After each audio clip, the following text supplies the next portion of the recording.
Ari, a game we're fairly used to seeing because we usually see it 2 and often 3 times a season. We get it for time number 3. Tennessee against Kentucky, but this time it's in the Sweet 16. It's at Lucas Oil Stadium. It is for a spot in the Elite Eight. It's a fascinating game. They've played twice. Tennessee was favored both times. Kentucky won both times. Tennessee's a 4.5-point favorite in this game. So let's talk to our friend Seth Davis, get an expert opinion on this, and then we'll come back and pick the game. I want to talk about the one conference game that is going on in the Sweet 16 because it is fascinating to me, this Kentucky-Tennessee matchup. Third time they've met. Tennessee's been favored every time.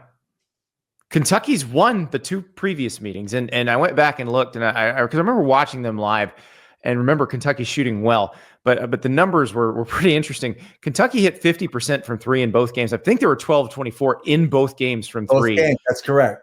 And Tennessee couldn't throw it in the ocean in either game. But those felt like fairly uncharacteristic games for Tennessee. So is there a chance it plays out for a third time like it has already, or do we see something different this time? Well, your guess is as good as mine. It's funny because it's a cliche in sports. It's hard to beat a team 3 times. I'm like, if you've already beaten them twice, you're probably better. So would you rather be the team that won the first 2, or would you rather be the team that lost the first? So it's actually hard to beat a team once is really the lesson. But if you've beaten them twice, I'd rather have the team that won those 2 games. Having said that, I think they're evenly matched teams.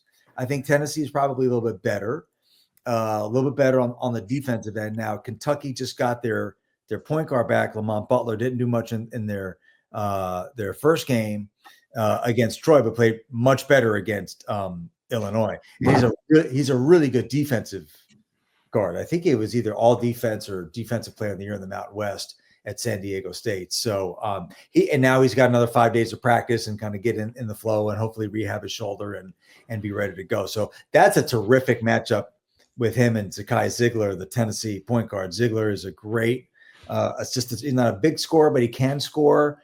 Really good assist to turnover guy.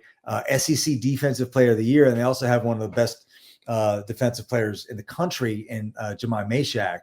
It was a great glue guy. So Tennessee who can hit some half-court bombs if you need to. That's it. So I think Tennessee's the better team.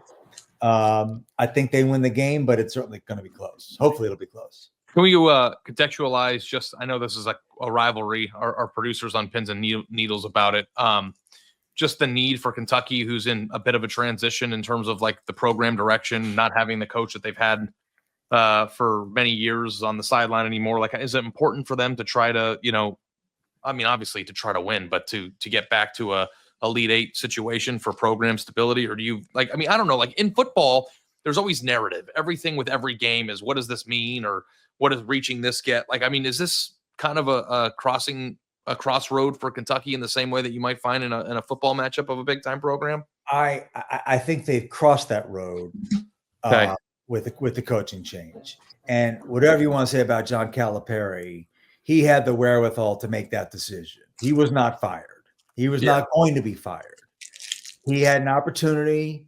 They gave him an off-ramp. It was covered with chicken, the Tyson Foods. We always chase the chicken.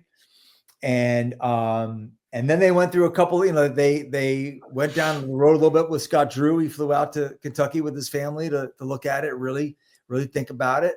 And then when they ended up with Mark Pope, there were some folks on Twitter and out there who were kind of disappointed with it. I thought from the beginning, I've gotten to know Mark pretty well. I did a story on him for The Athletic when he took over BYU, didn't have to move. So I went up there and sat in his house with him and hung out with his wife and a couple of his daughters, and just a super individual. He was a Rhodes Scholar candidate when he played for Kentucky. He was at Columbia Medical School. Yeah. And he didn't like just get there. He's like second or third year. He was a ways down, and this isn't for me. So he calls Mark Fox, who at the time was the head coach at Georgia. He's like, man, I want to get into coaching. And Fox like, well, we got camp right now. You want to come down? I'll find something for you. He drops out of Columbia Med School, drives to Athens, Georgia from New York, and he's like doing laundry for like camp kids, like not even like he's literally doing laundry.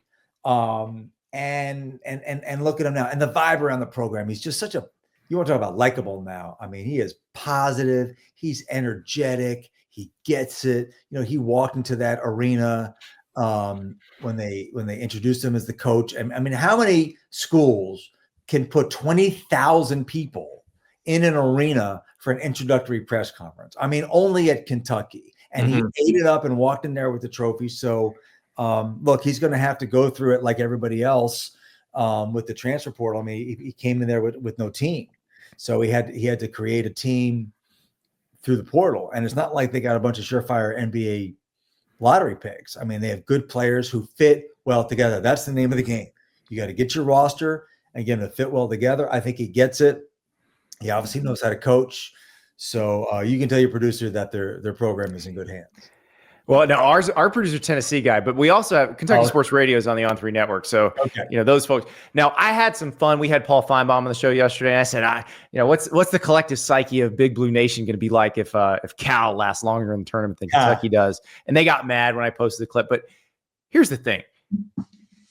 It all worked out. Cal was not getting them past the first weekend of the NCAA tournament. It had probably run its course there. Mark Pope has put that program in a place where everybody's happy with it. They feel like they're on a good trajectory. All right, Ari. Seth, I'm not sure he gave me anything that had me lean one way or the other on this game.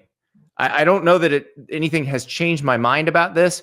It's one of those that every game they've played so far, on paper, Tennessee should win. But Kentucky just seems to shoot the lights out against them. And I wonder, if I think that Kentucky's going to do that again, am I walking into a trap? Yeah, I mean, it just depends on how reliant Kentucky is to have to shoot lights out in order to get the job done. Like, and Tennessee's been so bad. Like, what if Tennessee hits shots? Like, we could be talking about a super high score. Maybe we predict that Tennessee hits shots and this game hits the over because it's 145.5. And if Tennessee hits shots, it's going over that. But that's the part I can't understand. The way I usually try to look at stuff like this in terms of, basketball and baseball is that a lot of these situations often turn into like the regression to the mean of like, what does the team shoot regularly? How do they shoot in the first matchups? And what seems to be most likely mathematically in this one, right? And it seems like Tennessee probably should be feeling pretty good about their statistical situation right now in this one. Okay. Well, I tell you what, I'm going to go the other way. I'm going to go styles make fights, and Kentucky, which is a good offensive team anyway, just from a matchup standpoint, really shoots well against Tennessee. Give me the Wildcats. Give me Big Blue. Yeah, okay. I'll go Tennessee here because I care about our producer. But I also feel like it is just I know Seth Davis said it was a cliche, and I'm just a cliche kind of guy, but like, do they have to shoot lights out 3 times to beat the team for the 3rd time? Like, that seems like highly unlikely to me. I mean, it could happen. And like Tennessee would also have to shoot poorly too on top of it. So give me Tennessee. They're laying 4.5. I'll take them to win. I don't know if they'll cover. Go Big Blue. Yeah, Go Big Blue. Big Blue, Big Orange. Listen, I don't know if there's a football victory in the world that makes us feel any better if Tennessee loses a 3rd time in a row to Kentucky this season. Stop being soft, okay? Football is more important.